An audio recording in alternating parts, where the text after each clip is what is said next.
ये कहानी के लेखक हैं सोनिया सैनी। रात के अंधेरे में कुछ गांव वाले दबे पांव किसी के घर में घुसते हैं। अंदर एक लड़की बैठी थी। उसके बाल बिखरे थे और सामने एक हवन कुंड जल रहा था। उसके पास एक तस्वीर भी थी जिसमें गांव के प्रधान का बेटा बहू थे। यह देखो, इसे रंगे हाथों पकड़ लिया है हमने। यह काला जादू करने वाली डायन है। इसने मेरे बेटे बहू को खा लिया है। और इसके काले जादू के चक्कर में हमारे कितने जानवरों की बलि चढ़ाई है इस डायन ने। अरे इसे मार डालो। इतना कहकर प्रधान दंदनाते हुए उस झोपड़ी में घुस जाता है और बाकी गांव वाले बाहर ही रह जाते हैं। प्रधान को घर के अंदर देख वो हवन कुंड में आहुति देना रोक देती है और कुछ मंत्र बुदबुदाने लगती है। तभी अचानक कमरे का दरवाजा बंद हो जाता है। बचाओ, मुझे यहाँ से बाहर निकालो। यह डायन मुझे मार डालेगी। बचाओ। अच्छा हुआ तो खुद ही चला आया। अब बस तू बचा है। तुझे मारकर मेरा बदला पूरा होगा। काली ने कुछ मंत्र पढ़े और तभी प्रधान के गले पर निशान पड़ने लगे, जैसे किसी ने उसका गला दबा रखा हो। वो हवन कुंड की तरफ खींचा चला आया। बाहर गांव वाले जोर जोर से दरवाजा पीट रहे थे।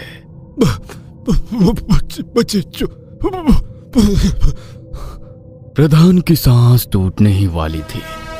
तभी दरवाजा जोर से टूट जाता है और एक बूढ़ा तांत्रिक अंदर घुस आता है।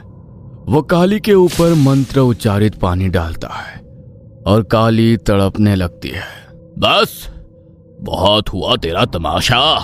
काली का कमजोर पड़ते ही गांव वाले उस कमरे को पेट्रोल छिड़काकर आग लगा देते हैं। ये मत समझना तुमने मुझे खत्म कर दिया है। मैं लौट कर आऊंगी और इस गांव के लिए काल बनूंगी। याद रखना, मैं लौटूंगी जरूर। आज के दिन बरसों बीत गए थे। फुलवा गांव अब पूरी तरह से बदल चुका था। कब्रिस्तान गांव से बाहर जा चुका था और अब खाली पड़ी जमीनों पर मकान बनने लगे थे। शहर में रहने वाले किशोर लाल अपने इकलौते बेटे की मौत के बाद शांति की तलाश में फुलवा में अपना मकान बनवा कर रहने आते हैं। ये नए घर में उनका दूसरा दिन था। रात के ठीक 3 बजे अचानक से सरला की आंख कुछ गिरने से खुलती है और वो देखती है कि दरवाजे के दूसरी तरफ आंगन में कोई खड़ा था। कोई ऐसा जिसके पैरों में पायल थी। ये इतनी रात को कौन है? सुनिए ना, सुनिए, उठिए, घर में कोई है। आपने दरवाजा अच्छे से बंद किया था ना? परछाई कुछ पल सरला के दरवाजे तक रुककर आंगन में आगे बढ़ने लगती है। सरला धीरे से उठकर खिड़की से बाहर देखती है। ये क्या, मैंने किसी को देखा तो था। क्या मेरा वहम था? अभी तो यहाँ कोई था। पायल की आवाज भी सुनाई दी थी। अचानक सरला को आंगन में दूसरी ओर किसी औरत की परछाई खड़ी दिखती है जिसकी लाल आंखें थी। वो हाथ के इशारे से सरला को अपनी ओर बुलाती है और तभी उसे अपने चारों ओर आग नजर आती है। आग, आग, बचाओ, कोई है, बचाओ। किशोर झटके से चौंक कर उठता है और बगल में लेटी सरला को उठाता है। क्या हुआ सरला? अब तुम चिल्लाई क्यों? सब ठीक तो है ना? क्या? ये सपना था क्या? दिन निकल आया था लेकिन सरला के दिमाग पर कल रात का सपना अभी भी हावी था। गर्मियों की तपती दोपहर थी। घर का काम खत्म करने के बाद सरला बिस्तर पर आंख बंद करके लेटी थी। अचानक उसे महसूस होता है जैसे कोई जोर जोर से उसका दरवाजा पीट रहा है। सरला बेहद घबरा गई थी। वो दरवाजे तक पहुंची तो उसे बाहर आंगन में कुछ अजीब आवाजें सुनाई देने लगती हैं। डरते हुए वो दरवाजा खोलती है। सामने किशोर आंगन में झुका हुआ जमीन खोद रहा था। इतनी दोपहर में यहाँ क्या कर रहे हैं? हटिए, बीमार पड़ जाएंगे। किशोर सरला को जवाब नहीं देता, बल्कि अभी उसके मुंह से कुछ अजीब डरावनी आवाज सुनाई दे रही थी। सुन रहे हैं ना आप? हटिए यहाँ से। किशोर बिना रुके बस खोदता जाता है, जैसे उसे कुछ सुनाई ही नहीं दे रहा था। उधर कुत्तों के रोने की आवाज लगातार तेज होती जा रही थी। आसमान में देखते ही देखते काला अंधकार छा जाता है और आसमान में लाल चांद नजर आने लगता है। ये सब क्या हो रहा है? यह अचानक रात कैसे हो गई? सरला के हाथ कांपते हुए किशोर की तरफ बढ़ते हैं और तभी किशोर पलटता है। सरला की सांस किशोर को देखते ही अटक जाती है, क्योंकि किशोर की आंखों से खून बह रहा था। उसके नाखूनों से मांस बाहर आ गया था, मुंह से लार बाहर आ रही थी और चेहरा टेढ़ा हो गया था। ऐसा लगता ही नहीं था कि वो किशोर ही है। सरला किशोर की ओर बढ़ती है और तभी जमीन के अंदर से एक हाथ बाहर निकलता है और झटके से किशोर का गला पकड़ लेता है। किशोर दर्द से छटपटाने लगता है। बाहर निकाल मुझे, वरना मरोगे तुम दोनों। कोई नहीं बचा पाएगा तुम्हें। आज तुम दोनों की आखिरी रात होगी। सरला वो डरावनी आवाज सुनकर चीख पड़ती है और उसी चीख के साथ सरला की आंख खुल जाती है। ये मुझे बार बार एक ही सपना क्यों आ रहा है? अब मुझे पता लगाना ही पड़ेगा कि वहां आंगन में आखिर क्या है। मेरी माँ कहती थी कि घर में काली शक्ति का पता लगाने के लिए नींबू मिर्च का प्रयोग किया जाता है। आज आजमा कर देखती हूँ। सरला ने कुछ मंत्र पढ़े और अपनी कुलदेवी का नाम लेकर 3 नींबू ले जाकर आंगन में उसी स्थान पर रख दिए। देखते ही देखते नींबू काले पड़ने लगे और कुछ ही देर में उनसे दुर्गंध आने लगी। हे ईश्वर, इसका मतलब वो सिर्फ सपना नहीं, उसकी ललकार है। अगर मैंने उसे बाहर ना निकाला तो वो आज रात हमें छोड़ेगी नहीं। आधी रात गए जब किशोर गहरी नींद में था। सरला की आंखों से नींद कोसों दूर थी। बार बार उसके कानों में वही आवाज गूंज रही थी। यह आवाज अब उसकी बर्दाश्त से बाहर हो गई थी। एकाएक सरला आंगन में पहुंचती है। वो फावड़ा उठाती है और खुदाई शुरू करती है। धीरे धीरे मिट्टी हटती जाती है और उसका डर भी धीरे धीरे गहराता जाता है। लेकिन कुछ देर बाद उसका फावड़ा किसी सख्त चीज से टकराता है। सरला रुक जाती है। उसकी सांसें तेज हो जाती हैं। कांपते हाथों से उसने मिट्टी हटाई। सामने एक मूर्ति नजर आ रही थी जो किसी देवी जैसी लगती थी। ये यहाँ कैसे आ सकती है? तो क्या वो देवी का आदेश था? मैंने कितना गलत समझा माँ। आप मेरे आंगन से अवतरित हुई, मैं धन्य हो गई। उसके हाथ अपने आप आगे बढ़ते हैं और जैसे ही वो मूर्ति को उठाती है, अचानक से आसमान में काले बादल छा जाते हैं। मूर्ति से धीरे धीरे काला धुआं निकलने लगता है और पल भर में उसके शरीर के अंदर समा जाता है। सरला चीखना तो चाहती है, लेकिन उसकी आवाज ही नहीं निकलती है। अचानक से उसकी आंखें लाल हो जाती हैं और चेहरे पर एक अजीब सी मुस्कान आ जाती है। कुछ ही पलों में सब कुछ शांत हो जाता है। आसमान फिर से सामान्य हो गया था। हवा भी रुक जाती है। सरला अपने कुबड़ को संभालते हुए खड़ी होती है और मूर्ति को लेकर घर के अंदर चली जाती है। अगले दिन। आज कुछ तुम ज्यादा ही चुप हो। कुछ हुआ है क्या? नहीं, मुझे क्या होगा? सरला धीरे से मूर्ति की तरफ देखती है। उसकी आंखों में हल्की लाल चमक थी। ये मूर्ति, ये कुछ अजीब नहीं है? किस देवी की है? किशोर मूर्ति की ओर हाथ बढ़ाता है, लेकिन सरला उसका हाथ झटक देती है। दूर रहो, खबरदार जो इसके पास भी आए। सरला, ये तुम्हें क्या हो रहा है? कुछ नहीं, बस तुम अपना काम करो। मुझे इस मूर्ति के साथ अजीब सी शांति मिल रही है, जैसे कुछ खोया हुआ मिल गया हो। चलो, कुछ तो मिला तुझे जिससे तेरी तकलीफ कम हो जाए। किशोर कमरे से बाहर निकल गया था और इधर सरला मूर्ति को एकटक देखती ही जा रही थी। क्या कहा? तुम्हें भूख लगी है? भूख चाहिए? ठीक है। सरला ने कमरे में लगा बल्ब बुझा दिया, उल्टा स्वास्तिक बनाकर उसके सामने कच्चा मांस रखा और फिर वहां बैठकर कुछ अजीब मंत्र पढ़ने लगी। अगले दिन देर रात गए सरला चादर से मुंह ढककर गांव में जाती है और एक बिल्ली को मारकर उसका शव गांव के घरों के आगे बिखेर देती है। अगली सुबह घर के दरवाजे पर खून और बिल्ली की ऐसी हालत देख सभी का कलेजा मुंह को आ गया था। तभी सरला वहां पहुंचती है। ये कोई शुभ शगुन नहीं, अनिष्ट की आहट है।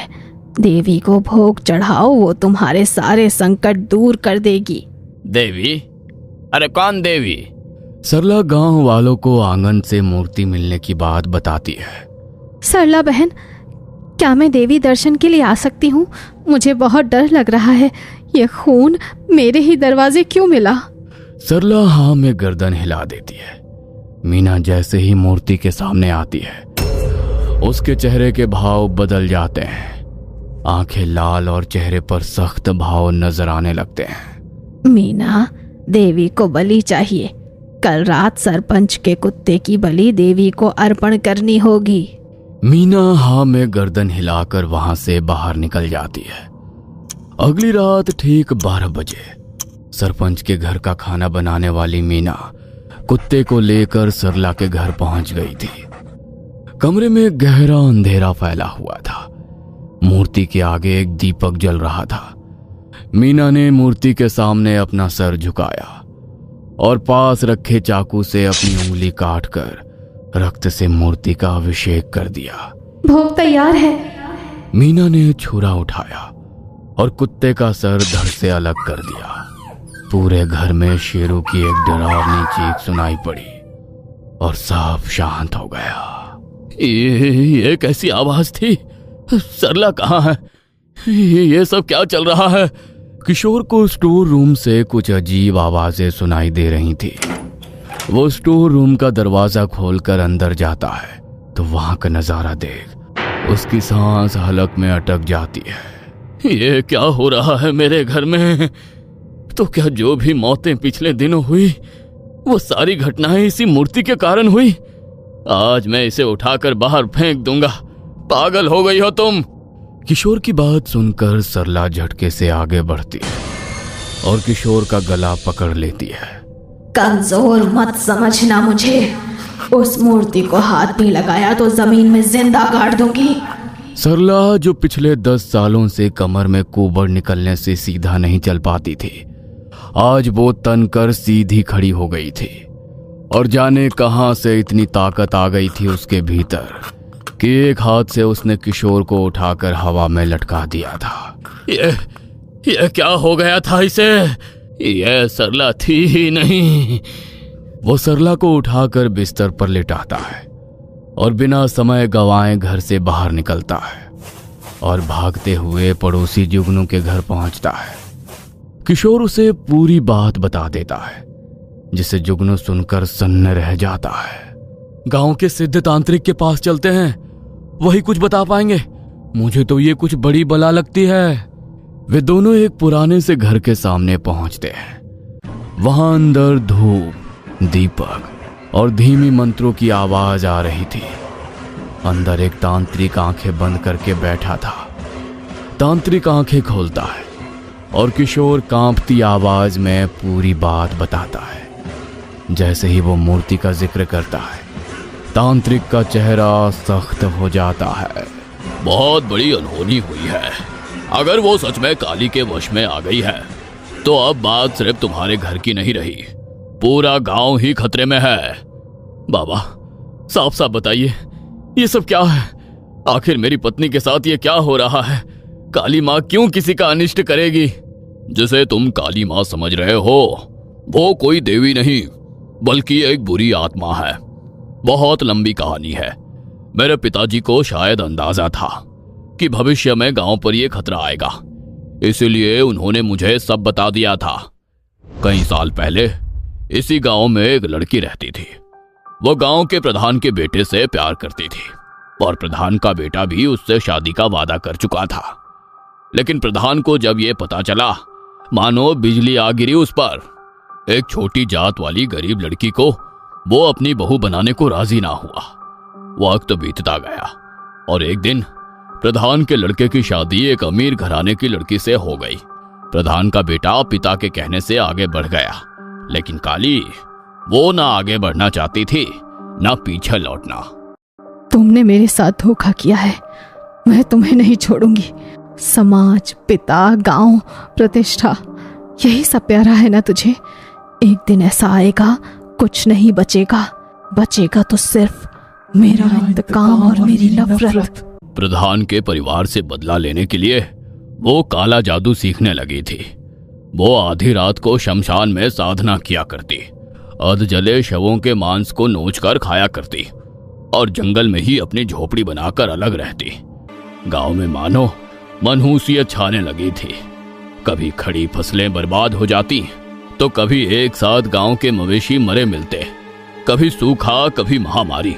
गांव वाले जानते थे कि गांव को काली की बुरी नजर लग गई है, लेकिन उसके काले जादू से सभी घबराने लगे थे। प्रधान की नई नवेली बहू की मौत के बाद उसकी पत्नी की भी रहस्यमयी तरीके से मौत हो गई थी। प्रधान समझ गया था कि अगर अभी उसने कुछ नहीं किया तो ये सब खत्म हो जाएगा। प्रधान एक तांत्रिक के पास गया और उससे मदद मांगी। तांत्रिक के बताए अनुसार प्रधान गांव वालों को लेकर अमावस्या की रात शमशान पहुंचता है और उसे जलाकर खत्म कर देता है। प्रधान को लगा था ये कहानी वहीं खत्म हो गई, लेकिन अपने तंत्र के बल पर उसने खुद को बहुत ताकतवर बना दिया था। एक रात प्रधान का बेटा जोर जोर से चीखने लगता है, मुझे माफ कर दे काली, मैंने तुझे धोखा दिया। ठीक है, मैं खुद को सजा देने को तैयार हूँ। प्रधान का बेटा चीख चीख कर रो रहा था और सामने देखकर हाथ जोड़ जोड़ कर माफी मांग रहा था। होश में आ, अरे कोई नहीं है वहाँ। इससे पहले कि प्रधान कुछ कर पाता, उसका बेटा चाकू से अपने हाथों की नस काट लेता है और उसकी मौत हो जाती है। मरकर भी पीछा नहीं छोड़ रही है वो। अरे ना जाने ये सब कैसे रुकेगा। इसके बाद तांत्रिक एक उपाय बताता है जिसमें वो काली की राख से एक मूर्ति बनाता है और उसकी आत्मा को मंत्रों की शक्ति से मूर्ति में कैद कर देता है और उसे गांव के बाहर कब्रिस्तान के पास की जमीन में गाड़ देता है। मतलब हमने उसी जगह घर बना लिया और वो मूर्ति, हाँ वही है काली की मूर्ति। तीनों जल्दी जल्दी घर पहुंचते हैं। घर के अंदर अजीब सन्नाटा था और सरला बीच कमरे में बैठी थी। उसके पास एक बकरी बंधी थी जो दर्द से तड़प रही थी। सरला धीरे धीरे कुछ बुदबुदा रही थी और बलि की तैयारी कर रही थी। तांत्रिक धीरे से उसकी तरफ बढ़ता है। वहीं रुक जा। सरला धीरे धीरे आंखें खोलती है और इस बार उसकी आंखें पूरी तरह लाल थी। अचानक से हवा तेज हो जाती है और दरवाजे अपने आप बंद हो जाते हैं। यह देखकर तांत्रिक जोर जोर से मंत्र पढ़ने लगता है, लेकिन सरला पर कोई असर नहीं था और वो जोर जोर से हंसने लगती है। मुझे फिर से कैद करने आए हो। तेरे बाप ने भी मुझे एक बार कैद किया था, लेकिन इस बार मैं नहीं हारूंगी। वो हाथ उठाती है और तांत्रिक दूर जा गिरता है। किशोर तेज कदमों से सरला की तरफ बढ़ता है। सरला, खुद को संभालो, यह कोई बुरी शक्ति है। लेकिन अगले ही पल सरला फिर से उसका गला पकड़ लेती है। सरला किशोर को उठाकर दूर पटक देती है। उसका सर दीवार से टकराता है और उसकी मौत हो जाती है। तांत्रिक फिर से उठकर खड़ा होता है और मंत्र पढ़ने लगता है। अब यहाँ सिर्फ शैतान की पूजा होगी। कोई भगवान इस गांव को नहीं बचा सकता। तांत्रिक लगातार मंत्र पढ़ता जा रहा था। सरला उन मंत्रों के कारण अपने कानों पर हाथ रख लेती है। उसके कान और मुंह से खून बहने लगा था, लेकिन तांत्रिक अभी भी मंत्र पढ़ रहा था। बंद कर ये सब, बंद कर। अचानक काली की आत्मा सरला के शरीर से बाहर आ जाती है। सरला बेजान सी होकर दर्द में कराहने लगती है। काली अपनी पूरी ताकत से तांत्रिक के शरीर को किसी रबर की गुड़िया की तरह मरोड़ रही थी और वो अपनी जान की परवाह किए बगैर मंत्र पढ़ता जा रहा था। ये सब मेरे कारण शुरू हुआ था, मुझे ही खत्म करना होगा। सरला घिसटते हुए मूर्ति तक जाती है और मूर्ति को लेकर अग्निकुंड में कूद जाती है। भयंकर चीखों से पूरा घर गूंज उठता है और कुछ ही पलों में सब कुछ शांत हो जाता है।